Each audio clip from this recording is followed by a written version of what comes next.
Está usted escuchando Imagen Informativa, poniendo a México en la misma sintonía.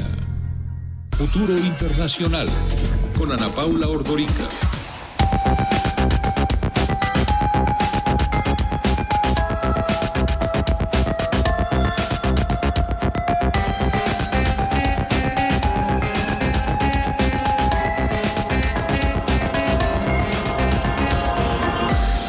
Estoy aquí como siempre en Futuro Internacional, conmigo Ana Paula Ordorica. Francia y México relanzan relaciones encore. Exacto. ¿Cómo estás, Pedro? Buenos días. Me da como siempre mucho gusto estar contigo. Viene el presidente de Francia a México, llega el jueves. ¿El jueves es 10? Sí. Sí. Llega el jueves 10 sí. Y está aquí ese día, y el 11 es la visita. Bueno, de hecho llega el miércoles en la noche, casi a medianoche, y la visita dura jueves y viernes. Sí. Y bueno, pues es una visita, me parece que un marco completamente distinto a la última visita que hiciera un mandatario francés a México, que fue en el 2009, cuando vino Sarkozy a México. El Senado, ¿te acuerdas? Exactamente, con Calderón. En el marco mira, él viene en abril del 2009, Sarkozy, y yo había estado en Francia en febrero, invitada por el Departamento de Asuntos Exteriores de Francia junto con otros 2 periodistas, y nos hicieron pues ahí varios tours por distintas instituciones y oficinas de Francia, y entre ellas estuvimos en el departamento de la policía, el equivalente a lo que en ese entonces era aquí la Secretaría de Seguridad Pública, allá en Francia. Y me acuerdo que preguntamos, oiga, ¿y el caso de esta mexicana Florence Cassé en febrero del 2009? De esta mexicana Florence Cassé, no sabían de qué les hablábamos.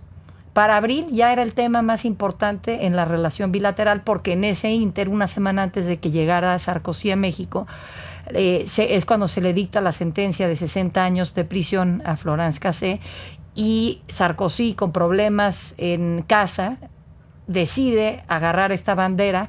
Pues un poco, yo creo que por decir, yo defiendo a los franceses que están en Francia y fuera de Francia, sí. Y en otra parte, pues yo creo que también era un tema que le ayudaba a él en tratar de recuperar popularidad. Él quería reelegirse. Que hizo el mismo intento con Ingrid Betancourt. Exactamente, y bueno, con las enfermeras estas en Libia, sí. Que ahí le ayudó mucho su primera esposa, sí. Cecilia. En fin, era un tema que utilizaba mucho la pareja entonces Sarkozy, y él lo continuó utilizando, aunque ya cuando vino acá vino con, ¿cómo se llama? Es con Carla Bruni. ¿Con Carla? Su segunda esposa. La que canta bonito. Exactamente.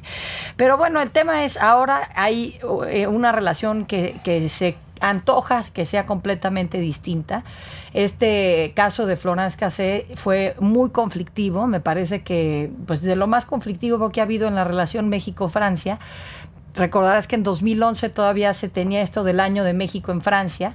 Los papás de Florence Cassé... ¿Se canceló? Sí, los papás de Florence Cassé le piden a Sarkozy que lo cancele, y Sarkozy dice no. Tengo una mejor idea. ¿Por qué no le dedicamos el año de México en Francia a Florence Cassé? Y la Cancillería mexicana dijo, no se le puede dedicar una cosa cultural de ese tamaño. Nosotros no vamos a ir a exponer a quienes participen en este año de México en Francia a manifestaciones, ni a participar abrazando a quien aquí en México consideramos es una secuestradora. Entonces, la Cancillería decide, o el gobierno de Calderón decide cancelar ese año de México en Francia, y bueno, pues más deterioradas las relaciones bilaterales. Sí. Cuando sale Calderón y sale Sarkozy, entra Hollande y entra Enrique Peña Nieto. Peña visita Francia, el Palacio del Elíseo, como presidente electo en octubre del 2012, ya presidente electo, sí. Y acuerdan que el tema de Florence Cassé no sea un tema que marque las relaciones bilaterales en adelante. Y se decide conformar un consejo estratégico franco-mexicano, que lo presiden aquí por el lado mexicano Jorge Castañeda, y tiene su contraparte francés. Tiene además pues un grupo de empresarios, de personalidades, incluyendo pues a Salma Hayek, por ejemplo. Es una casada con uno de los hombres más ricos de Francia. De Francia. Pinot, ¿no? Dueño de Louis Vuitton. De todo, de Printemps, de la Galeries Lafayette. O sea, sí, el hombre más rico de Francia y es el esposo de Salma Hayek. Pues se conforma este Consejo Estratégico Franco-Mexicano. Va incluso el canciller Meade a Francia y se entrevista con su contraparte Laurent Fabius. Luego viene Fabius a México y aquí se lanza este Consejo Estratégico con la presencia del presidente Peña Nieto y se decide que ahora, en esta visita que hará Hollande, este Consejo Estratégico le va a presentar una primer propuesta de trabajo a ambos gobiernos para relanzar una relación que desde mi punto de vista tiene mucho potencial. Estaba viendo números en cuanto a comercio. México es el segundo socio más importante para Francia en América Latina en materia comercial. Aquí hay grandes empresas francesas establecidas en nuestro país, desde esta Eurocopter, L'Oréal, Danone, en fin, hay muchísimas empresas que dan empleo a mexicanos. Y por la parte educativa, México y Francia tienen una relación importante, además de los liceos que están en México. Los franceses, la comunidad francesa, es la primera comunidad de extranjeros estudiantes en México. Yo hubiera pensado que podría ser Estados Unidos. Claro, por supuesto. Bueno, pues son cifras que dio la... O el British Council, sí, el British Council, pero no, en cuanto a estudiantes de fuera que están en México, los franceses son la primer comunidad y los mexicanos van a Francia como tercer destino principal después de Estados Unidos y Canadá. Entonces me parece que en el plano educativo hay mucho que hacer, en el turístico y cultural ni se diga, pero además creo que mucho del interés que vemos ahora de Francia en México tiene que ver con lo que ven como la apertura comercial. Hay una empresa de energía eléctrica, EDF, que es pública privada en Francia, que está viendo cómo tener alianzas acá con la CFE, con la nueva apertura. Está esta empresa Total de energéticos francesa que está viendo algunas asociaciones en el norte del país para temas de shale gas. Entonces yo creo que en ese sentido hay un interés importante de Francia y pues para México qué mejor que tengamos este tipo de empresas interesadas cuando hay una apertura comercial. Cuando se dio la otra reforma energética que fue el chisguete, le decían, ¿no? Cuando el presidente Calderón, que luego pues se ve demeritada porque sale el tema de los contratos de Juan Camilo Muriño, que tú hiciste una entrevista aquí al presidente Calderón a propósito de ese tema. Sí. Al final no hubo interés de los extranjeros por invertir en México porque la reforma no era buena. Si ahora estamos viendo que hay interés en este caso los franceses, pues me parece que qué mejor. Que hay que aprovechar la coyuntura.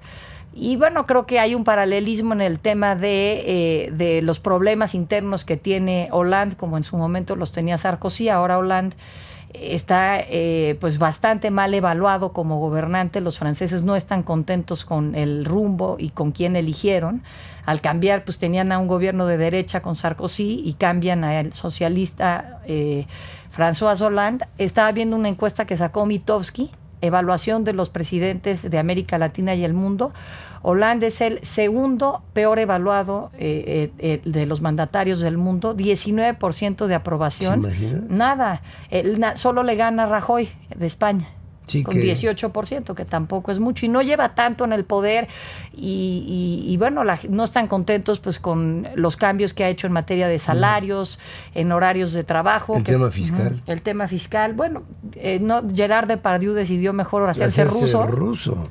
Y además con epítetos muy fuertes hacia el presidente, ¿no? Los futbolistas. Sí. Con este tema de los grandes ingresos, con pagos de ISR del 75%. Sí, con todo y que trae sus líos de falda, que luego esos les reditúan, pues ni siquiera si está en 19%, viene solo. Hollande no trae a quien hacía pues las veces de primera dama hasta hace poco, Valérie, y no sé cómo se pronuncia el apellido, Trierweiler, algo así.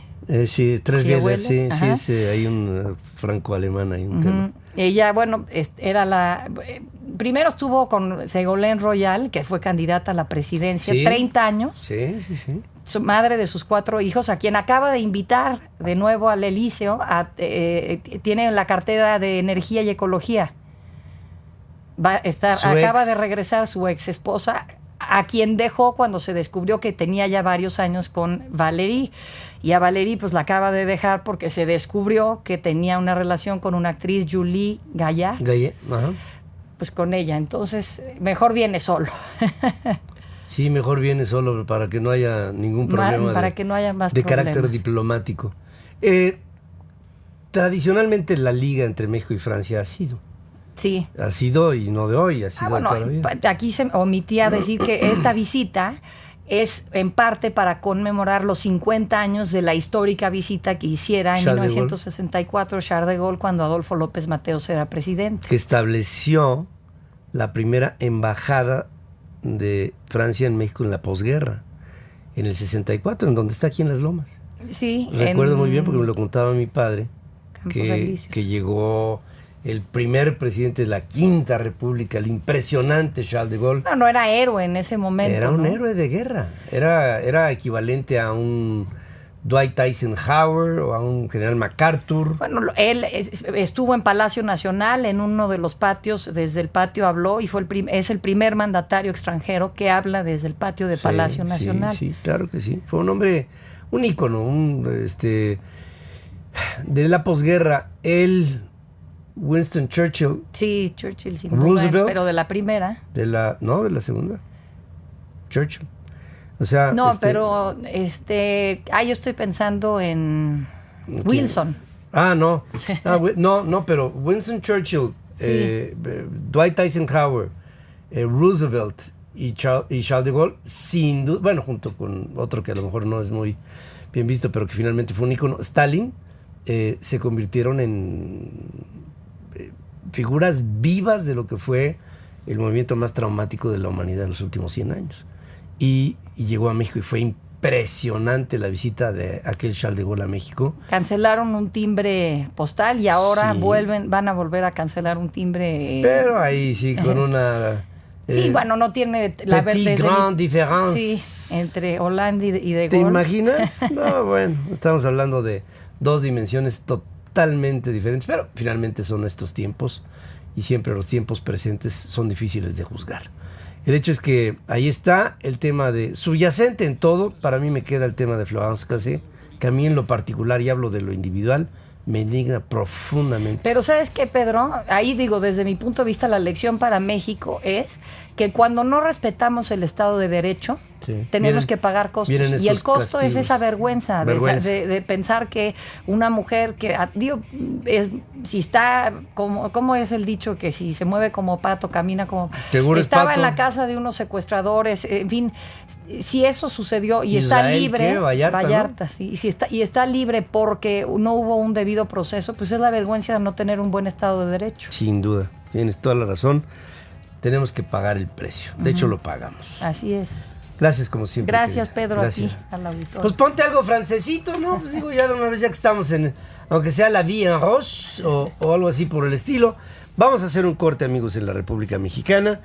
La búsqueda del avión perdido, el malayo de Malaysia Airlines, costará cientos de millones de dólares y se convertirá en la más cara búsqueda de la historia de la aviación, con 26 países aportando aviones, barcos, submarinos, satélites, tecnología, esfuerzos internacionales.